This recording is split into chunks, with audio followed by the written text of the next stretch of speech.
Hey everybody, Star 6 Wars 1 here, and welcome to my Q&A video. Firstly, thank you to everyone who asked me questions for this Q&A. You have no idea how much I appreciate it. Secondly, I am so sorry this took so long to make. Hopefully I won't run into this problem again. Finally, I really hope you will enjoy this video. So with all that out of the way, let's answer your questions. First up is the Code Trigger with their first question. Do you buy anime DVDs? I do if I like the anime enough. I've made the mistake of buying DVDs with not seeing the anime in the past, and later regretted it. After one too many of those incidents, I decided I'll only buy anime DVDs if I like the anime in question, with an exception here or there if I think I'll like it. I also don't have a lot of room to store anime DVDs anymore, so that is also a contributing factor in me being picky on what I buy as well. So in short, yes, I do, but I'm picky about it. Their next question is, what anime did you used to like but now hate? I have a few. I used to really like EF: A Tale of Memories, but now I heavily dislike it. Though, unlike its sequel series, EF: A Tale of Melodies, I don't outright get angry at it, though I do find both kind of insulting because of its characters and story. I'm also known for not liking Death Parade by the end of its run, despite liking it in the beginning. Mainly that's due to having really bland main characters and focusing in all the wrong areas. It's kind of a shame, really. Also, I used to kinda like Future Diary as a guilty pleasure, but now I can't stand it, period. There are probably more I'm forgetting at the moment, but I hope these examples satisfies your question. And their final question is, what is your least favorite anime studio? I don't have a definitive one that I don't like above all others, but I'll go over some I dislike. A1 Pictures. I hate their quantity over quality mentality, and I think that has robbed them of making too many good works.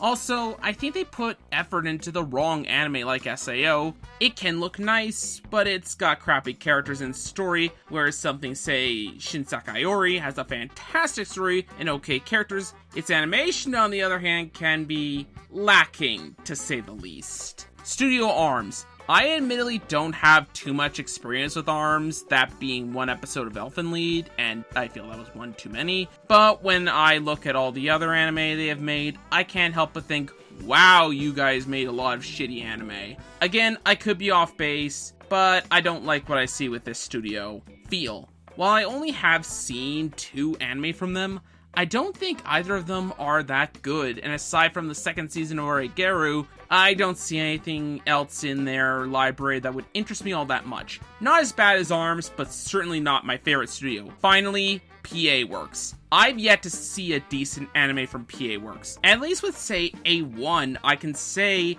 I have seen decent things from them. PA Works, on the other hand, oh, hell no. I have yet to see an anime from them that I'd call decent. Granted, that's only 2 of their works, but they still haven't given me a reason not to dislike them as of yet. Keep in mind that studios can create good or bad anime, and some you may like that I dislike. So take what I say here lightly and judge for yourself what studios you may like or not. Next up are Sachin Soho's questions. Their first question is, tips for people that want to make anime analysis/reviews. To quote Shia LaBeouf, just do it! If you want to make an anime video, just grab what you think you'll need and try it out. However, if you want more structured tips, here is a few. Scripts are your best friend. As a person who has done videos both scripted and unscripted, I can easily say scripts help more than they hinder. They can keep you focused and give structure to both analysis and reviews you are doing. Trial and error is a must. Getting good analysis and reviews takes time, and your first ones aren't likely to be your best ones.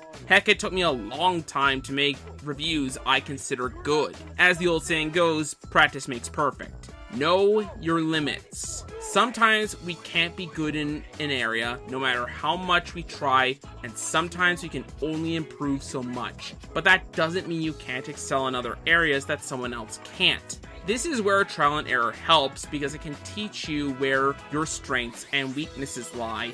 It's done so for me a number of times in the past. Finally, don't be afraid of criticism. Sometimes you're going to get things wrong. After all, we're only human. But sometimes people are willing to see the potential in someone and may want to offer help in the form of saying where they would need to improve. And if you can implement the changes, you are better for it in the long run. Sometimes someone may not be helpful in what they're trying to give in criticism, but that's a different topic for another time. Hopefully this can be of at least some help. Their next question is, any controversial opinions on specific anime? Gonna be honest, I don't think I can answer this question. The reason is, at a certain point, you come to realize that almost any opinion on any anime could be controversial. For example, back in the past, I hated Eva, and it was probably considered a controversial opinion because of its fans. However, now I love the series, but that controversy still remains because of its haters. The same would go for other anime like SAO, Attack on Titan, Naruto, Dragon Ball, Death Note, any romance anime, and the list goes on and on and on. That's why I don't think I can give you a definitive answer. Sorry. Their final question is, opinions on pirating anime. I don't know how to answer this. Like, I admit, I have streamed things on Kiss. Because of that, I don't feel like I can say something like, oh, pirating anime is wrong and you shouldn't do it. I'd be a hypocrite if I do. However, I do have my limits on it. I've never really liked illegally torrenting anime. It just rubs me the wrong way. If you're gonna do it, regardless of what I say, then okay, but I myself don't like it. I also do try to support the anime industry where I can, and where I think it deserves it. For example, I will buy anime DVDs or merchandise of anime I like. I do have a Crunchyroll premium account for another example. Just try to support the industry when you can, and for the anime that deserves it. For the third person, we have Megane Krans with her 3 questions. First up, do you listen to ending themes when you watch anime, or do you just skip to the next episode? I have a rule with all anime I watch. For the first episode, I'll listen to both the opening and ending theme. If I like what I see and hear, I'll continue to listen to them for future episodes. If I don't like it, I'll skip them in favor of getting to the next episode faster.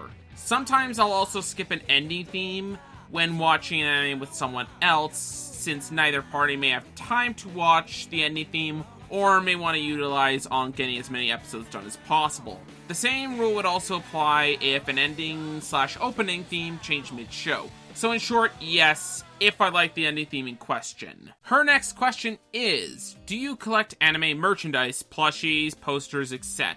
Yes, I do, but like with anime DVDs, I'm kinda picky of what I'll buy. Some merchandise I happen to own are 3 wall scrolls, 4 to 5 figurines, several soundtracks to anime. I already mentioned anime DVDs in a previous question, an art book, and several little knickknacks here and there. However, I mentioned in my anime DVD question, I have a lack of space in my room to store them, so I have to be picky of what merchandise I will buy.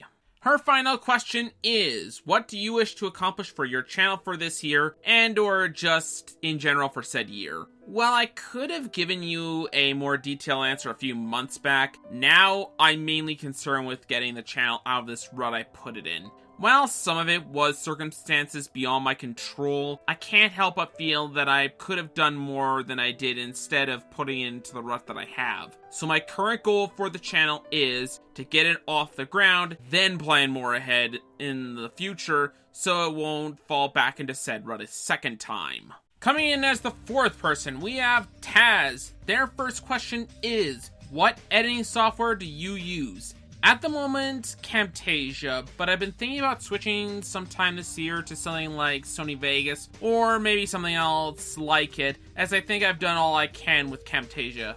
But for now at least, I'm still going to use Camtasia. Their second question is, do you have any interest outside of anime and video games? Yes, I do. I have an interest in reading manga, though to a much smaller extent because I like owning physical copies and not wanting to read off of a website, though I will make an exception here and there. I sometimes read DC superhero comics, though mainly ones before the New 52, though again, I do make exceptions. I also enjoy playing board and card games, though most times I don't have people to play those games with outside of family, so I don't do that quite often. I actually like to swim casually during the summer, though I'm not into doing it so much for a sport, rather for fun. I have a mild interest in movies and other TV shows outside of anime, though how much depends on the day and my mood at the time. If I had more money and time for it, I probably would enjoy bowling quite a bit, as I do enjoy it when I do get to play it, though a few times I have. Those are a few of my other hobbies I do outside of anime and video games. Their final question is, what is your favorite anime genre?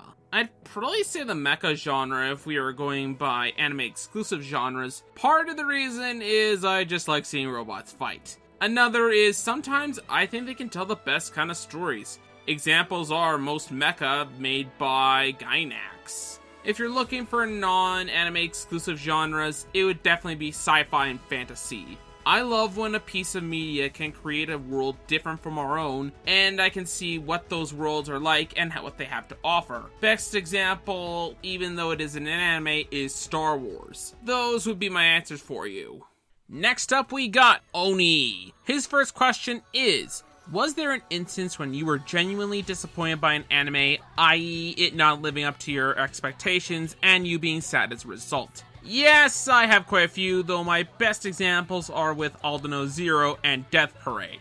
They aren't atrocious, as they're more average to kinda bad than anything else, but because I was hyped for them, I became sad and obviously angry when they disappointed me. There are probably more and better examples that I'm not remembering at the moment, but they are probably the best examples I have currently. His next question is, what anime moment left you in awe? Berserk's ending and the end of Eva in its entirety. Because not everyone has watched either, I won't go too deep into them, but both left me in just awe of them, and still leave me with a sense of awe even after seeing them both multiple times. My recommendation is to just see both for yourself and see what I'm talking about. His final question is, let's suppose you can create your own anime and choose the staff from studio to composer and director. What kind of result would the anime be, and who would produce it? Let's just say it would be an Ano and Ikehara piece, just to see the end result, even if it's not that good. Now, what the anime would be about, I have no idea. I just trust them to create whatever they want. I get Studio Bones to make the animation, and finally with music, or the composer, I would get Taku Iwasaki and just see the entire insanity unfold. And I hope it would be glorious. Next is Enemy Wolf 7. His first question is, who are your top 3 misunderstood characters in fiction? I have no idea. This isn't a question I have thought too heavily about, and I don't know which characters are misunderstood or not. I don't think I can give you a very clear answer for the question, at least at this moment. Sorry. His second question is, favorite dub and sub voice actor in anime. My favorite anime dub voice actor is Steve Blum. I like the range he has from Spike Spiegel, to Guillemon, to Orochimaru, to Liron. This guy has mad skill, and I appreciate it. As for sub voice actor, that's a tougher question to answer, as I'm not as knowledgeable with sub voice actors over English ones. But I'd say Kamiya Hiroshi is probably my favorite, as I simply enjoy his roles he plays like Araragi and Akashi. That may change in the future, but for now, they are my favorites. His final question is, would you check out the Flash TV series if you had the time to do so? I've seen bits and pieces, and I think it's okay. I need to see more before I can call it good or bad, but from the little bits I've seen, I like it. I may see it in full someday, but I simply don't want to give it the time and my attention at the moment, as I've got other priorities for myself in mind. Maybe someday though.